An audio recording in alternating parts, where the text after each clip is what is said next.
Hello students, welcome to my Bengali study channel. Bengali study চ্যানেলের পক্ষ থেকে তোমাদের সকলকে স্বাগত। প্রিয় মাধ্যমিক শিক্ষার্থী বন্ধুরা, আজকের অনলাইন ক্লাসে আমি তোমাদের জন্য মাধ্যমিক 2025 সালের ইউনিট টেস্ট পরীক্ষা বলো, এমনকি ফাইনাল পরীক্ষার জন্য 3 মার্কের মাত্র 2টি প্রশ্ন নিয়ে হাজির হয়েছি।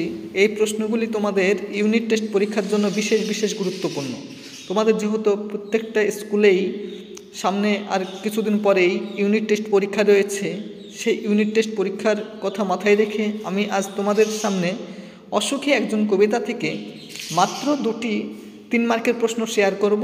এই 2টি প্রশ্ন যদি তোমরা এখন থেকে ভালো করে স্টাডি নিয়ে পড়াশোনা করো, তাহলে তোমরা প্রত্যেকটি ইউনিট টেস্ট পরীক্ষা বলো, এমনকি টেস্ট পরীক্ষায় বলো, তোমরা একটি প্রশ্ন অনায়াসে কমন পেয়ে যাবে।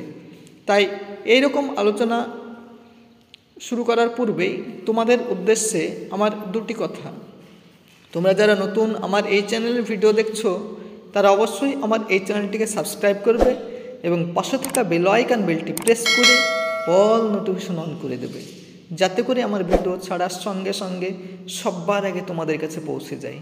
তাই দেরি না করে চলো শুরু করি আজকের মূল আলোচনা।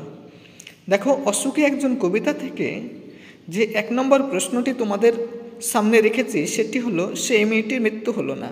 কোন মেয়েটির কথা বলা হয়েছে, কেন তার মৃত্যু হলো না? এটা শিখন সেতুতে আছে তোমাদের।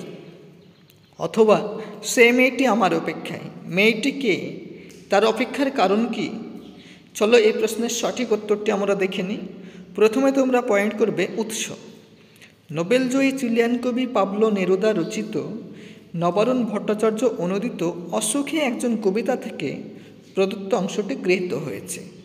এবারে তোমরা প্যারা চেঞ্জ করে লিখবে, প্রিয়জন বিদায় নেওয়ার পর যে মেয়েটি দীর্ঘদিন প্রতীক্ষার প্রহর গুণে অশেষ ধৈর্যের পরিচয় দিয়েছিল, এখানে সেই মেয়েটির কথাই বলা হয়েছে।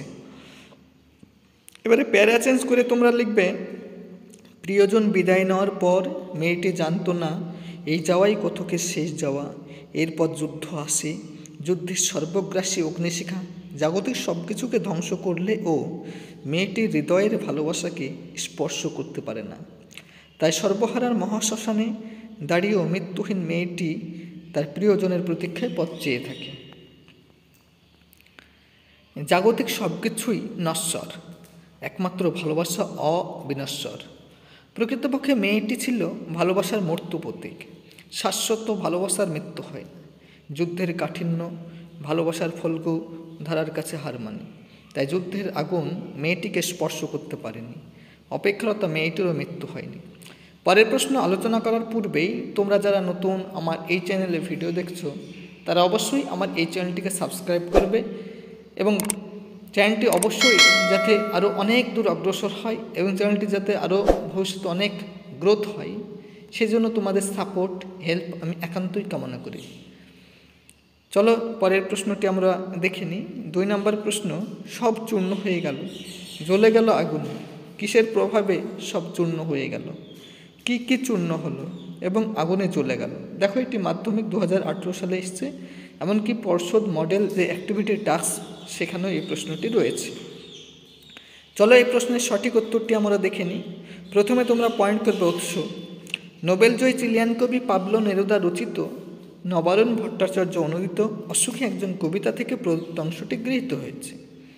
এবারে তোমরা প্যারা চেঞ্জ করে লিখবে, যুদ্ধের ধ্বংসলীলার প্রভাবে সব কিছু চূর্ণ হয়ে গিয়েছিল।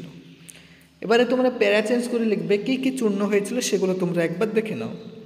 কথকের মিষ্টি বাড়ি, বারান্দার ঝুলন্ত বিছানা, গোলাপি গাছ, চিমনি, প্রাচীন জলতরঙ্গ সব চূর্ণ হয়ে যায় যুদ্ধের দাপটে, জ্বলে যায় যুদ্ধের আগুনে। এই যে 2টি প্রশ্ন তোমাদের আমি শেয়ার করলাম, এই 2টি প্রশ্ন ইউনিট টেস্ট পরীক্ষার জন্য প্রতিটি স্কুলে মারাত্মক গুরুত্বপূর্ণ, অসুখী একজন কবিতা থেকে। তাই এই 2টি প্রশ্ন তোমরা এখন থেকে ভালো করে স্টাডি নাও এবং পড়াশোনা শুরু করে দাও, তাহলে তোমরা প্রত্যেকটি স্কুলেই তোমরা ইউনিট টেস্ট পরীক্ষায় তোমরা কমন পেয়ে যাবে।